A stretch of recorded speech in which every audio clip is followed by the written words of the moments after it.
Radio city podcast. Radio city పిట్ట కథ with RJ Shyamili. Shyamili వచ్చేసింది ఒక పిట్ట కథతో. శ్రీకృష్ణుడు సుధామ చిన్ననాటి స్నేహితులు. కృష్ణుడు వృద్ధి చెంది పెరిగి సంపన్నుడైనాడు. కాని సుధమ చిన్న గుడిసెలోనే తన భార్య పిల్లలతో అవస్థలు పడుతూ బతుకుతూ ఉండేది. చివరికి పిల్లల ఆకలి కూడా తీర్చలేనంతగా బాధపడుతూ ఆ గుడిసెలోనే ఉండేది. అంతా సుధామ భార్య కృష్ణుడి వద్దకు వెళ్లి సహాయం అడగమని సలహా ఇస్తుంది. మిత్రుడి దగ్గరకు వెళ్లి సహాయం అడగాలి అంటే సుధామకి చాలా మొహమాటం, సిగ్గు అడ్డొచ్చాయి. వాటిని పక్కన పెట్టి తెగించి ద్వారకాకి వెళ్ళాడు. సుధామ భార్య కృష్ణుడికి ఇష్టమైన అటుకులు చేసి ఇచ్చింది. ద్వారకా నగర వైభవాన్ని చూసి తెగ ఆశ్చర్యపడ్డాడు. రాజభవనం వద్ద ఉన్న ద్వారపాలకు చిరిగిన పంచి అవతారం చూసి లోపలికే పంపించలేదు. కాని ఈ సమాచారం అంటే సుధమ వచ్చి తన ద్వారం దగ్గర వేచున్నాడన్నమాట విని కృష్ణుడు చాలా ఆనందపడి చేస్తున్న పని ఆపేసి ఆత్రంగా పరిగెత్తి వచ్చి సుధామని ఆప్యాయంగా కౌగిలించి లోపలికి ఆహ్వానించాడు స్వయంగా.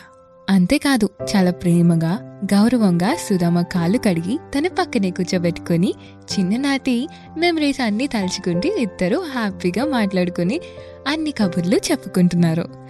అంత గొప్ప ఉన్న రాజు శ్రీమంతుడైన శ్రీకృష్ణుడు తను తెచ్చిన అటుకులను ఇవ్వడానికి సిగ్గుపడి వెనకే దాచేశాడు సుధామ. ఎందుకంటే ఆయన ఎప్పుడు కూడా ఆయన ప్లేట్ నిండా ఎన్నో వెరైటీస్ ఫుడ్ ఉంటాయి.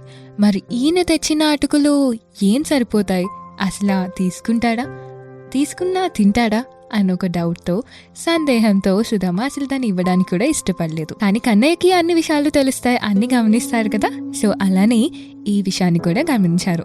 అడిగి మరి చేతిలో తీసుకొని మూట విప్పి తినడం మొదలుపెట్టాడు.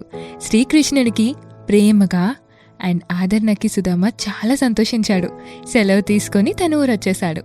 వచ్చేసరికి అతను గుడిసిపోయి మంచి భవనం, పిల్లలు భార్య మంచి దుస్తుల్లో ధరించి కళకళలాడుతూ కనిపించారు. తనెంత అదృష్టవంతుడో అనుకున్నాడు సుధామ.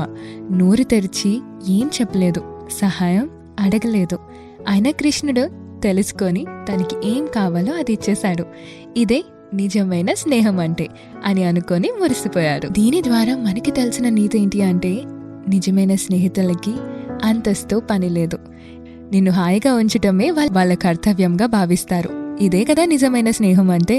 ఎప్పుడైనా మీ ఫ్రెండ్ ఏదైనా అడగండి, నేనున్నారా అని ముందుకొస్తారు. మనం ఎప్పుడు కూడా చిన్నప్పటి నుంచి మనకి ఏది కావాలి అన్నా, ఆఖరికి మనం రాసుకునే పెన్ దగ్గర నుంచి వాడే బైక్ దాకా ఎక్కడికైనా వెళ్ళాలన్నా, డబ్బులు కావాలి అన్నా ముందుగా గుర్తొచ్చేది ఫ్రెండే.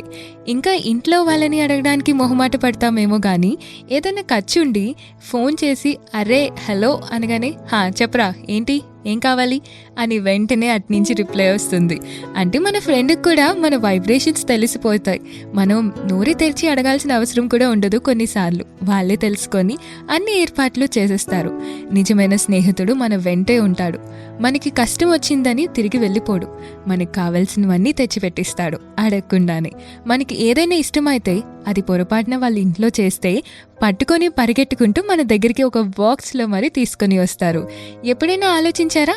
మన ఇంట్లో ఏదైనా స్పెషల్ చేసినప్పుడు అరే ఇది నా ఫ్రెండ్ తింటే బాగుండు అని ఒక్కసారైనా వాడిని తలుచుకోవడం ఏంటి, వాడి కోసం ఒక బాక్స్లో పెట్టి జాగ్రత్తగా పెడతాం కూడా.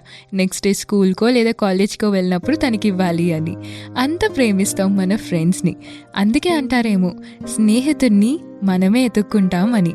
మనకి నచ్చిన వాళ్ళని, మనలా ఉండే వాళ్ళని, ఎంతో మంచి వాళ్ళని స్నేహంతో మనం ఏదైనా సాధించవచ్చు అనిపించట్టు ఉంటారు.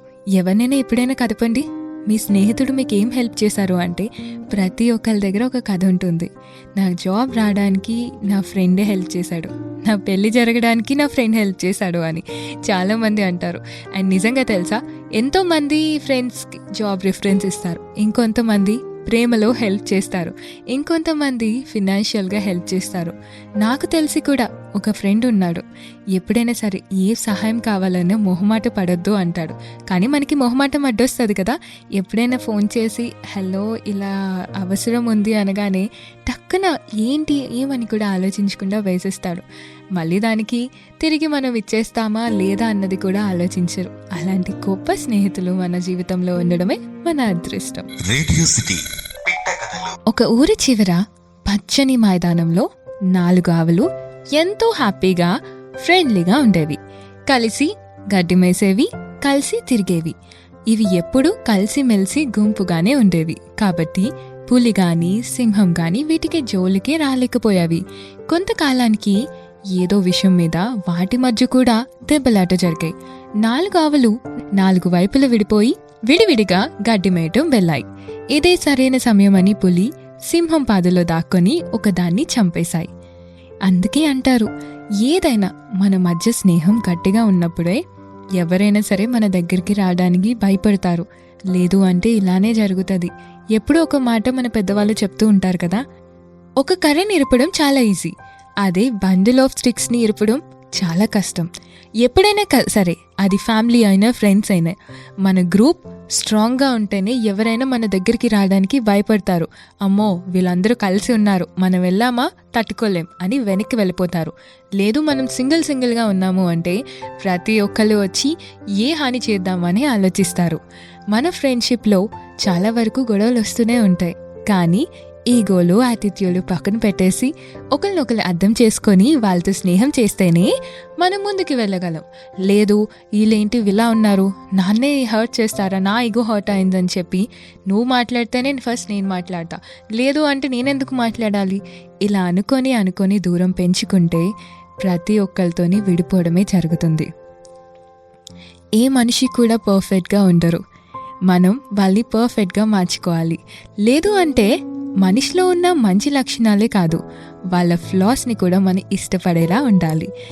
మన స్నేహితుడు కోపం పడినప్పుడు దూరంగా వెళ్ళిపోవడం, లేకపోతే నవ్వుతూ ఉన్నప్పుడు దగ్గరగా ఉండడం, హ్యాపీగా ఉన్నప్పుడు వాడి దగ్గరగా ఉండడం, బాధల్లో వాడికి దూరంగా వెళ్ళిపోవడం, అది అసలు స్నేహం అని అనిపించుకోదు.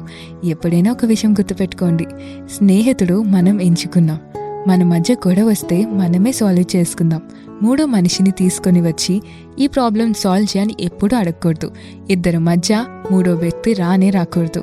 అండ్ మన ఫ్రెండ్షిప్ ఎంత స్ట్రాంగ్గా ఉండాలి అంటే గొడవ అయినా సరే ఎవరో ఒకరు కాంప్రమైజ్ అయిపోయి ముందు వెళ్ళి మాట్లాడేస్తే ఈ సమస్య ఉండదు కదా.